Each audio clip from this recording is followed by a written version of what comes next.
Hello बच्चों, स्वागत है आपका हमारा यूट्यूब चैनल मुन्ना दास क्लासेस में। आज मैं आप लोगों को एसएसटी सब्जेक्ट का हिस्ट्री में भारत में राष्ट्रवाद चैप्टर से मैं इम्पोर्टेंट पॉइंट्स बताने वाला हूं, कुछ की पॉइंट्स जिससे आपको काफ़ी फ़ायदा होने वाला है परीक्षा में। तो चलिए मैं शुरू करता हूं। आज का टॉपिक भारत में राष्ट्रवाद। भारत में राष्ट्रवाद, इस चैप्टर से हम लोग कुछ इम्पोर्टेंट पॉइंट्स मैं बताने वाला हूं जिससे आप लोगों को काफ़ी फ़ायदा होने वाला है।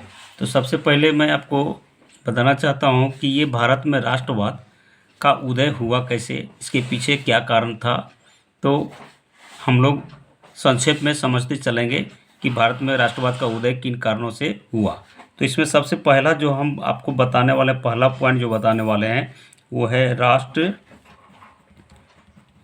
का उदय कैसे हुआ। तो इसमें आप लोग को समझना होगा कि भारत में राष्ट्रवाद का उदय कैसे हुआ। इसके पीछे बहुत सारे कारण हैं। जो इम्पोर्टेंट्स कारण है उसमें आपको मैं सबसे पहले बताना चाहता हूं कि इसमें क्या हुआ था। प्रथम विश्व युद्ध के बाद आर्थिक संकट बढ़ा, यानी आर्थिक संकट बढ़ना शुरू हो गया था। और जब आर्थिक संकट बढ़ा तो क्या हुआ, कर यानी टैक्स, कीमतें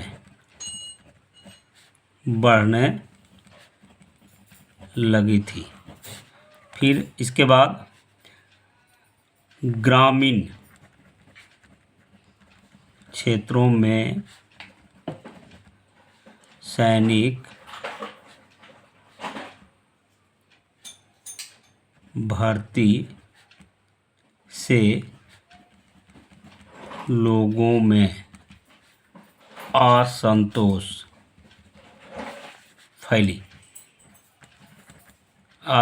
फैला, यानी ग्रामीण क्षेत्रों में लोगों का जबरन सेना में भर्ती किया जाने लगा, जिससे लोगों में काफ़ी असंतोष था, यानी गुस्सा था। और इस प्रकार से इसी टाइम में हुआ क्या, असंतोष फैलने लगा और राजस्व जुटाने के लिए कस्टम ड्यूटी और इनकम टैक्स को बढ़ाना पड़ा। इस वजह से कीमतें काफ़ी बढ़ गई।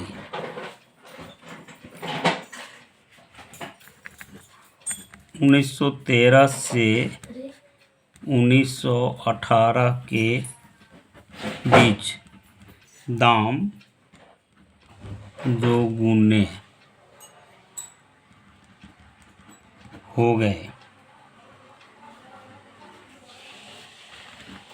इसी बीच में फसल खराब हो जाने के कारण भोजन की कमी हो गई। इस प्रकार से भारत में अनेकों तरह का समस्या उत्पन्न हो गया। यहाँ पर फ्लू यानी प्लेग की महामारी ने समस्या और गंभीर बना दिया। इस प्रकार से 1921 से 21 की जनगणना के अनुसार अकाल और महामारी के कारण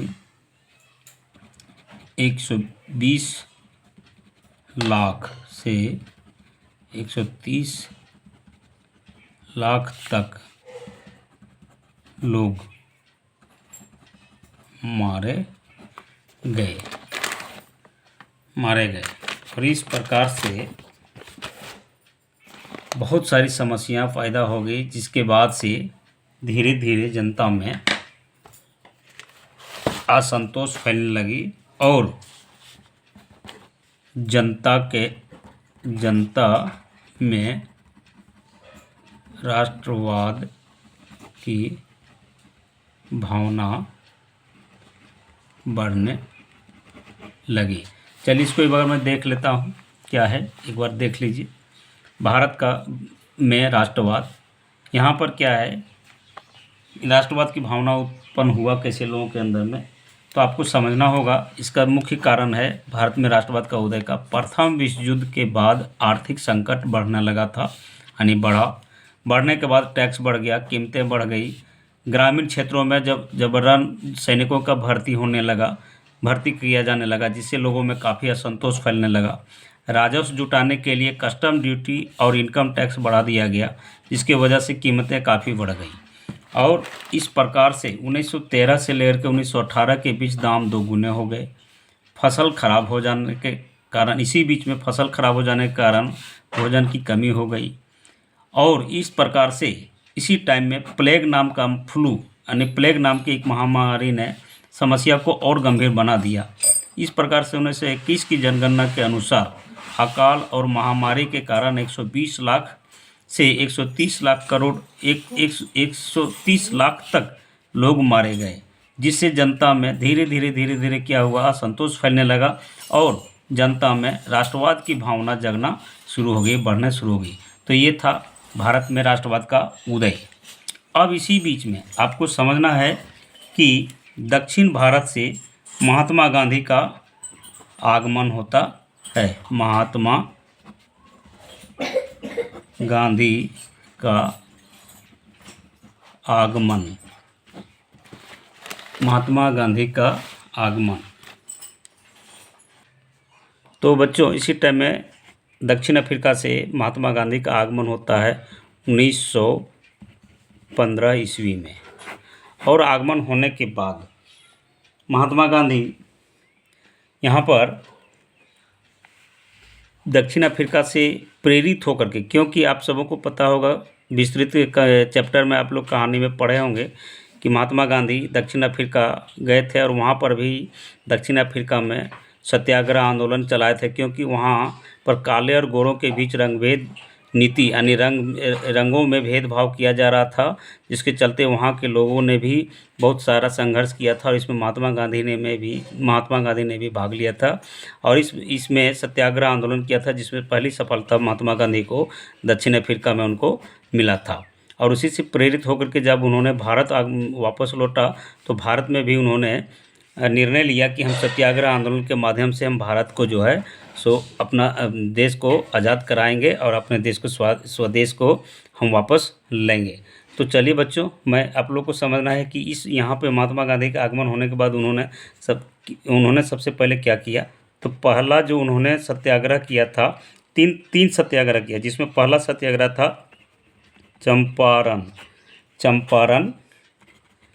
सत्याग्रह। इसमें क्या था, चंपारण सत्याग्रह में ये 1917 ईस्वी में किसानों को नील की जबरन खेती से मुक्ति दिलाना। दूसरा इनका था खेड़ा सत्याग्रह।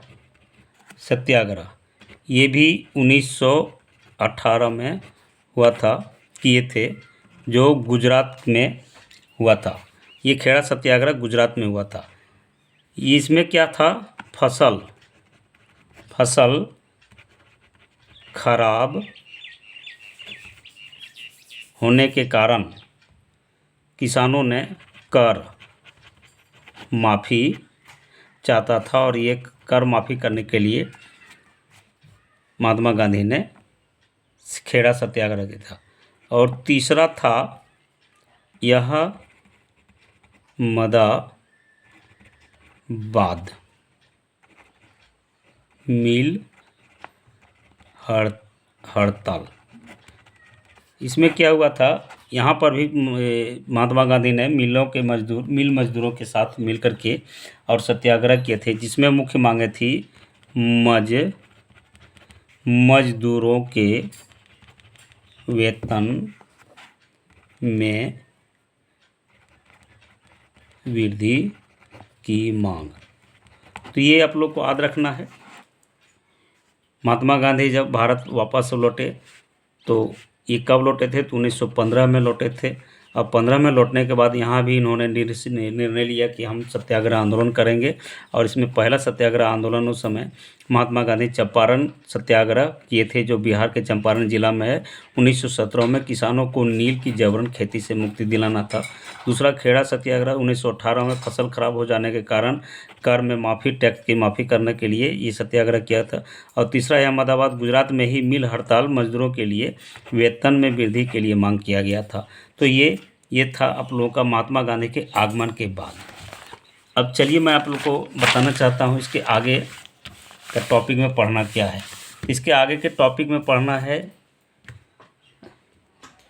जब इस तरह का महात्मा गांधी के द्वारा सत्याग्रह आंदोलन चला गया, तो अंग्रेज़ों ने देखा कि भारत में बहुत सारे लोगों के अंदर में राष्ट्रवाद की भावना जगने लगी, और हम लोग के खिलाफ़ जो है सो तरह तरह का आंदोलन होना शुरू हो गया है। इस आंदोलन को दबाने के लिए इस अंग्रेज़ों ने एक कानून लाया था, और उस कानून का नाम था रोलेक्ट एक्ट।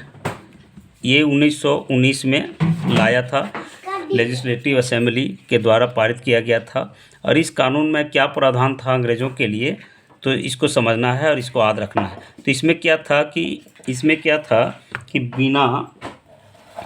बिना मुकदमे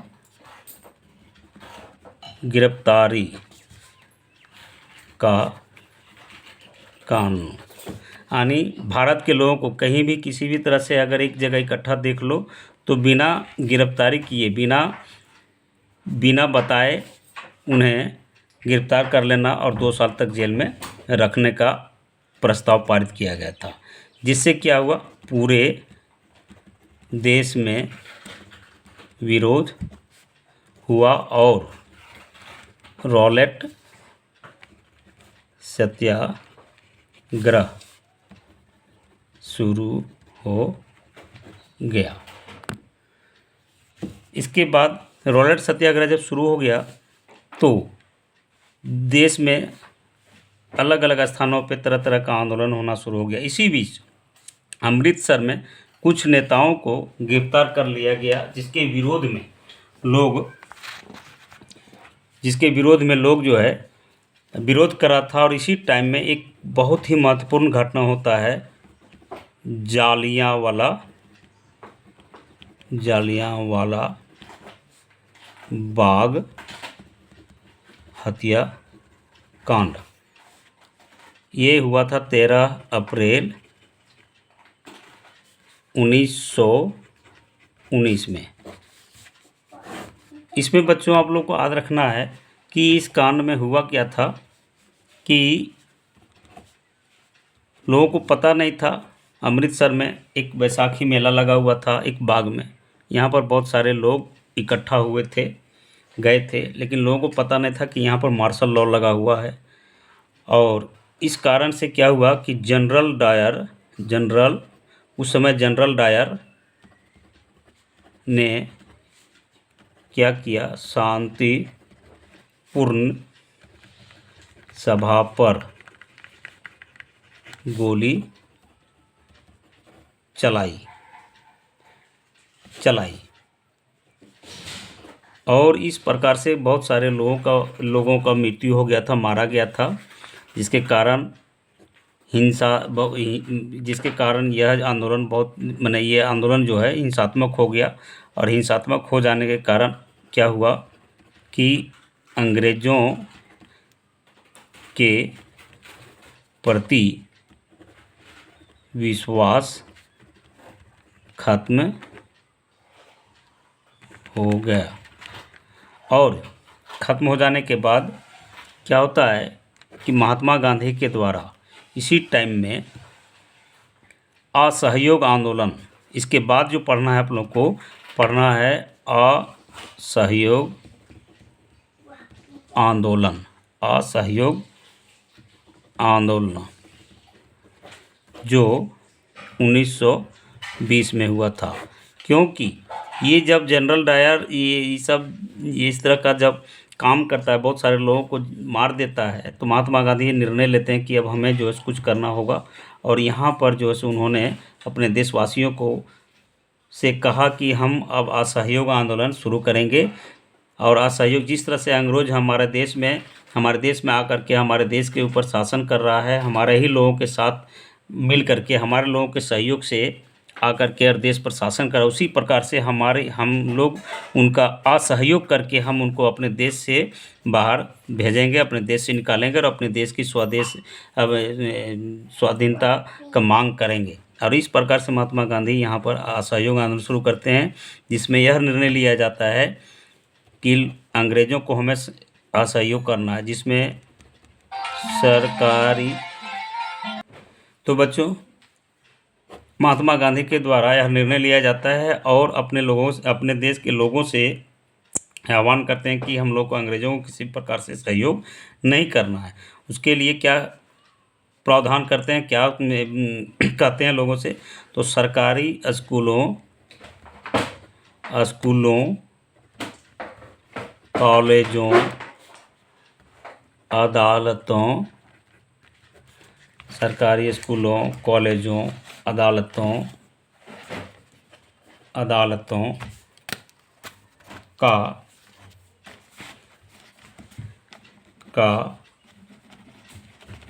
बहिष्कार। फिर है विदेशी वस्त्रों का बहिष्कार, खादी का प्रचार, किसानों, मजदूरों, आदिवासियों की भागीदारी।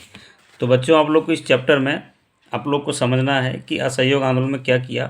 भारत के लोगों से महात्मा गांधी ने आह्वान किया कि जितने भी सरकारी स्कूल है, कॉलेज है, अदालतें हैं, सभी को हमें बहिष्कार करना है, जाना नहीं है, काम पर नहीं जाना है, विदेशी कपड़ों का बहिष्कार करना है, खादी कपड़ों का प्रचार करना है। इस प्रकार से किसान, मजदूर, आदिवासी सारे लोगों ने इस आंदोलन में भागीदार बना और हिस्सा लिया। तो इस प्रकार से ये असहयोग आंदोलन महात्मा गांधी के द्वारा शुरू किया गया था। लेकिन आपको समझना है कि ये असहयोग आंदोलन का अंत कैसे हुआ, क्यों इसको स्थगित कर दिया गया। तो असहयोग आंदोलन का अंत, यदि आप लोग से पूछा जाए बच्चों कि असहयोग आंदोलन का अंत कैसे हुआ या इसको स्थगित क्यों कर दिया गया, महात्मा गांधी के द्वारा वापस क्यों ले लिया गया, तो इसके पीछे इसके पीछे कुछ इम्पोर्टेंट कारण है जो आपको समझना है। इसमें क्या है कि उसी टाइम में क्या हुआ था कि चोरी चौरा घटना जो गोरखपुर में 1922 ईस्वी में हुआ था, और 22 ईस्वी में हुआ होने के कारण क्या हुआ,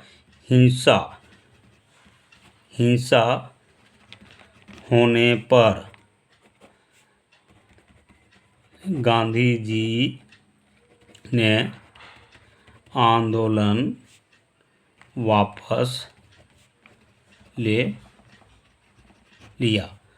क्योंकि यहाँ पर बच्चों आप लोग देखे होंगे कि महात्मा गांधी के द्वारा सबसे पहले सत्याग्रह आंदोलन चलाया जाता है। सत्याग्रह आंदोलन चलाने के बाद क्या होता है कि इसमें अंग्रेज लोग एक कानून बनाते हैं। इस कानून का नाम था रॉलेट एक्ट। और रॉलेट एक्ट जब ये होता है तो उसी टाइम में अमृतसर में एक घटना हो जाती है, जालियांवाला बाग। और जालियांवाला बाग घटना होने के बाद तुरंत उसी टाइम में जो है महात्मा गांधी फिर डिसीजन लेते हैं कि हम असहयोग आंदोलन चलाएंगे। और असहयोग आंदोलन में देश के लोगों से बहिष्कार, विदेशी कपड़ों का बहिष्कार, सरकारी स्कूल कॉलेज जितने भी सरकारी कर्मचारी थे सारे लोगों का जो सो ड्यूटी पर जाना या बहिष्कार करने का आह्वान किया। और इस तरह से बहुत सारे लोग, किसान मजदूर जितने भी थे, सारे लोगों ने भागीदारी अपना निभाया। और निभाने के बाद क्या हुआ कि उसी टाइम में गोरखपुर में एक और घटना हो जाती है जिसका नाम था असहयोग चोरी चोरा घटना, जो 1922 ईस्वी में हुआ था। और ये काफ़ी हिंसात्मक घटना हो जाने के कारण ये दो घटना, जो जालियांवाला बाग और गांधी जी की ये चोरी चोरा घटना, दोनों घटना काफ़ी हिंसात्मक हो गया था, जिसमें काफ़ी लोग मारा गया था, जिसके वजह से महात्मा गांधी ने असहयोग आंदोलन का निर्णय जो था वो वापस लेने का निर्णय ले लिया। और इस तरह से महात्मा गांधी 1922 ईस्वी में ये चोरी घटना होने के कारण ये आंदोलन को वापस ले लिया। और इस तरह से फिर से एक बार जो है ये आंदोलन को स्थगित लेने के बाद अगला जो कदम होता है, अगला जो इस टॉपिक में पढ़ना है वो मैं उसके बाद बच्चों आगे जो पढ़ना है वो है सविनय अवज्ञा आंदोलन। ये 1930 ईस्वी में महात्मा गांधी के द्वारा शुरुआत किया गया था। और ये सविनय अवज्ञा आंदोलन में क्या था कि जब महात्मा गांधी असहयोग आंदोलन को वापस ले ली तो उन्होंने निर्णय लिया कि अब हम जो है सविनय अवज्ञा आंदोलन चलाएंगे। और इस सविनय अवज्ञा आंदोलन में क्या हुआ था कि यहाँ पर कानूनों का शांतिपूर्वक उल्लंघन करना था। किसी तरह लड़ाई झगड़ा से नहीं, शांतिपूर्वक से उल्लंघन करना है, यानी हम आज्ञा को नहीं मानेंगे, सविनय अवज्ञा आंदोलन चलाएंगे, ये निर्णय लिए। और इसमें क्या किए थे, ये दांडी मार्च 12 मार्च 1930 में महात्मा गांधी के द्वारा साबरमती आश्रम से पैदल यात्रा करके और नमक कानून का तोड़ना, यानी नमक बना करके नमक कानून का उल्लंघन किए थे। इस प्रकार से महात्मा गांधी के द्वारा गांधी जी और अंग्रेज़ों के बीच बहुत सारे मांगें रखा जाता है। महात्मा गांधी जी के द्वारा प्रमुख मांगें रखी जाती है, जिनमें से कुछ मांगें इस प्रकार है: करों में कमी, नमक कानून समाप्त करना, राजनीतिक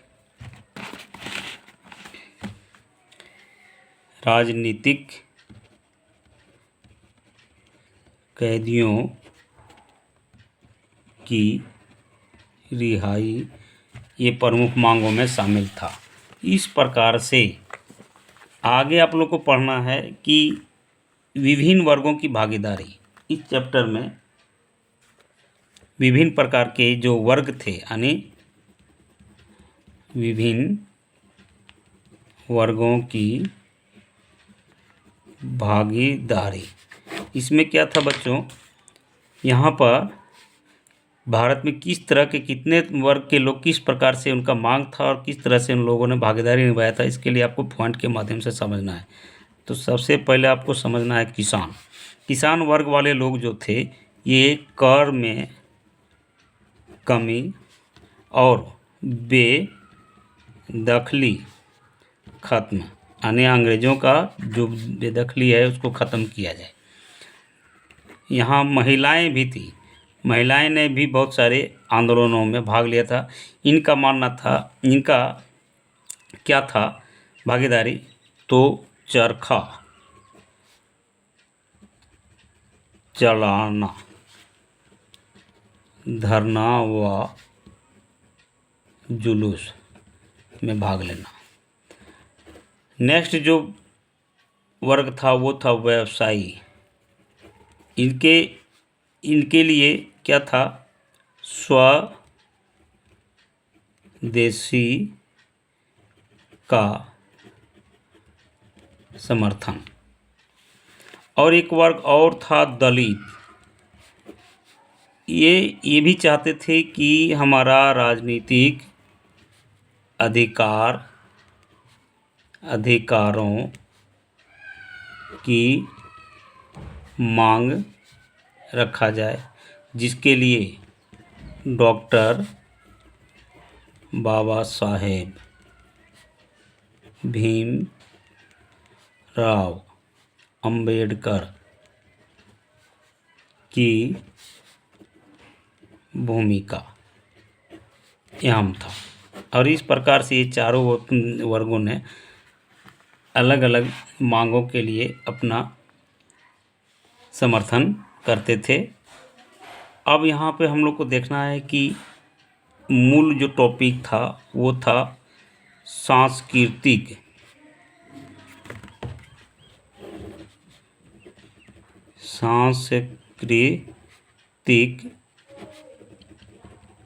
राष्ट्रवाद। ये सांस्कृतिक राष्ट्रवाद क्या था बच्चों?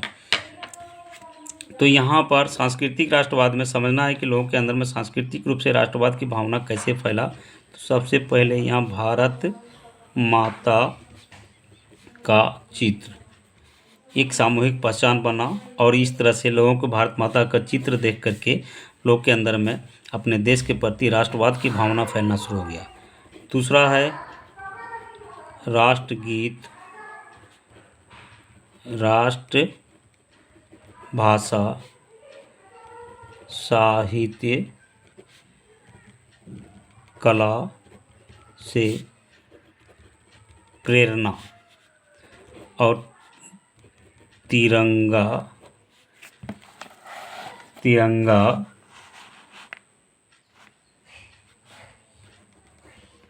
झंडे का प्रारंभिक रूप। बच्चों आप लोग जानते होंगे कि ये तिरंगा झंडा का बहुत सारा रूप अपनाया गया था रविंद्रनाथ टैगोर के द्वारा, महात्मा गांधी के द्वारा, और इस प्रकार से लोगों के अंदर में देश के प्रति झंडे, अपने देश के प्रति तिरंगा झंडा, अपने देश के प्रति भारत माता का चित्र, राष्ट्रगीत, राष्ट्रभाषा, साहित्य, कला, ये सारे चीज़ों से लोगों के अंदर में एक प्रकार की राष्ट्रवाद की भावना जगना शुरू हो गया था, और राष्ट्रवाद की भावना जगा, जिसके कारण हमारे भारत के लोग अपने देश को आज़ाद कराने में कामयाब हुआ। और इस प्रकार से हम निष्कर्ष के रूप में 11वां नंबर में हम कह सकते हैं कि राष्ट्रवाद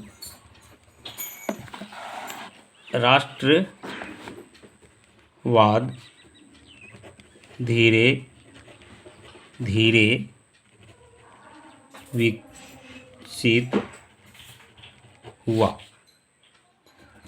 गांधी जी के नेतृत्व ने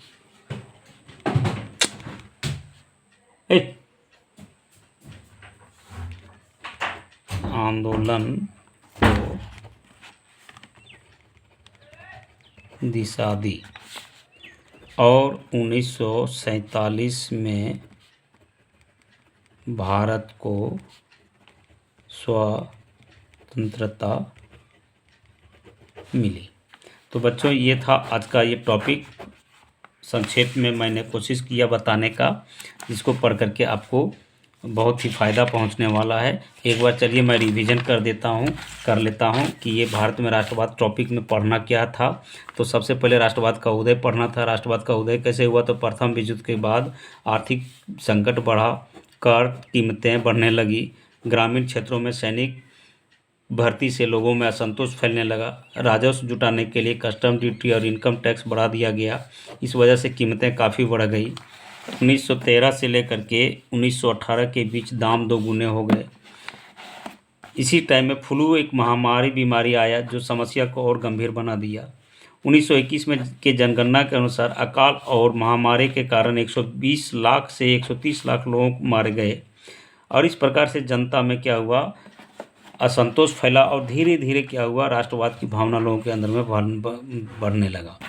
नेक्स्ट आप लोग को पढ़ना था गांधी जी का आगमन। दक्षिण अफ्रीका में 1915 में होता है, जिसमें भारत आने के बाद महात्मा गांधी के द्वारा बच्चों इसी प्रकार से महात्मा गांधी का जब आगमन होता है 1915 में, तो इन्होंने यहाँ भारत में 3 सत्याग्रह आंदोलन चलाते हैं। जो पहला सत्याग्रह का नाम है चंपारण सत्याग्रह। 1917 में किसानों को नील की जबरन खेती से मुक्ति दिलाना, ये पहला उद्देश्य था। दूसरा था खेड़ा सत्याग्रह, जो गुजरात में 1918 में किए थे। यहाँ पर फसल खराब हो जाने के कारण वहाँ पर टैक्स माफ़ी के लिए आंदोलन किया गया था, यानी सत्याग्रह किया गया था। और तीसरा है सत्याग्रह अहमदाबाद मिल हड़ताल। यहाँ पर मजदूरों के वेतन की वृद्धि के लिए भी ये मांगें रखी गई थी। और इस प्रकार से महात्मा गांधी के द्वारा 3 सत्याग्रह आंदोलन किया जाता है।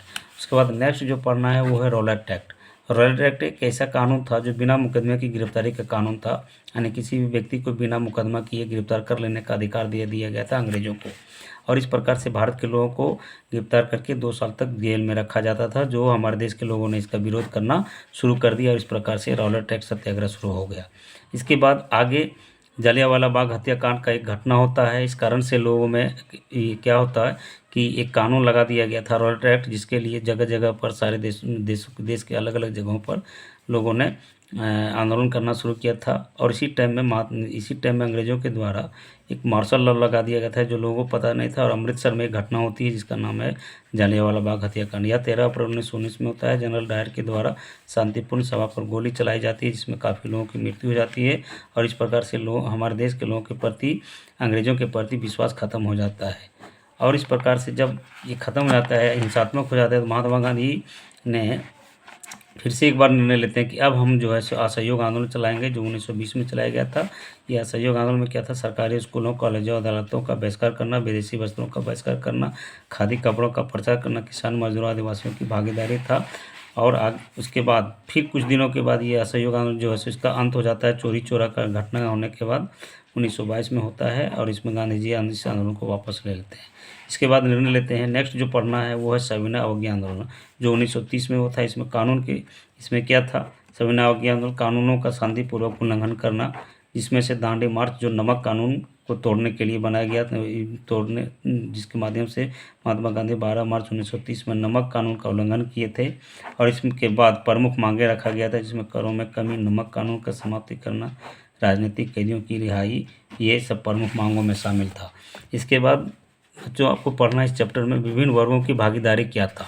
तो विभिन्न वर्गों में किसानों की भागीदारी क्या था? किसान लोग क्या चाहते थे? कर में कमी चाहते थे और बेदखली ख़त्म करना चाहते थे। महिलाएं चरखा चलाना, धरना व जुलूसों में भागीदारी लिए थे। व्यवसायी लोग भी स्वदेशी का समर्थन किया था। और दलित एक वर्ग था जो अपने अधिकारों की मांग के लिए राजनीतिक अधिकारों की मांग रखी थी, जिसके लिए बाबा साहब डॉक्टर भीमराव अम्बेडकर ने अपनी भूमिका निभाई थी। इसके बाद सांस्कृतिक राष्ट्रवाद यहाँ एक टॉपिक है। इसमें क्या था कि भारत माता का चित्र हमारे देश के लोगों ने अलग अलग माध्यम से बनाया था और इस तरह से लोगों के अंदर में राष्ट्रवाद की भावना जगना शुरू हो गया था। राष्ट्रगीतों के माध्यम से, राष्ट्रभाषा के माध्यम से, साहित्यिक कला के माध्यम से प्रेरित हुआ था और उसी तिरंगा झंडे का प्रारंभिक रूप भी बन गया था। और इस तरह से लोगों के अंदर में धीरे धीरे राष्ट्रवाद की भावना पनपना शुरू हो गया था। निष्कर्ष के रूप में हम कह सकते हैं कि राष्ट्रवाद धीरे धीरे विकसित हुआ। गांधी जी के नेतृत्व ने आंदोलन को दिशा दी और इस प्रकार से 1947 में भारत को एक स्वतंत्रता मिली। तो बच्चों, आज का ये टॉपिक यहीं तक है। मैं नेक्स्ट टॉपिक लेकर के आऊँगा। तब तक के लिए धन्यवाद।